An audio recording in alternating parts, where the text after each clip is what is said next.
अस्सलामुअलैकुम। आज हम आपके साथ शेयर कर रहे हैं टिप्स एंड टोटके में बहुत ही आसान सा और बहुत ही फायदेमंद सा टोटका।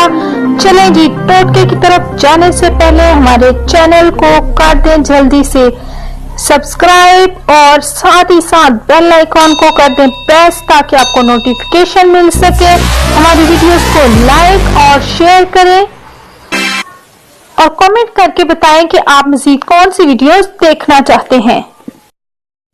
आज मैं आपके साथ शेयर कर रही हूँ बहुत ही ज्यादा फायदेमंद सा टोटका। तो आज हमारा टोटका ये है कि जब हम कबाब बनाते हैं और अगर हम चाहते हैं कि हम खस्ता कबाब बनाएं तो करना ये है कि पकाते वक्त कबाब को इसमें प्याज शामिल नहीं करना, बल्कि करना ये है कि जब मसाला बना रहे हो तो मसाले में कटी हुई प्याज शामिल करें और इसके बाद हमने करना ये है कि इसमें थोड़ा सा चावलों का आटा और 1 चम्मच अगर दही मिलाकर टिक्कियां बना लेंगे तो कबाब हमारे इंतहाई मज़ेदार से और खस्ता से बनेंगे।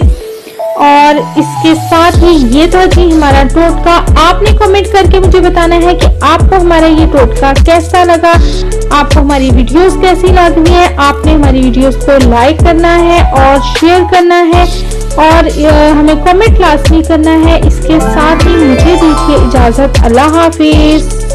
अपनी वीडियोस को लाइक और शेयर करें और कमेंट करके बताएं कि हम मज़ीद कौन सी वीडियोस देखना चाहते हैं।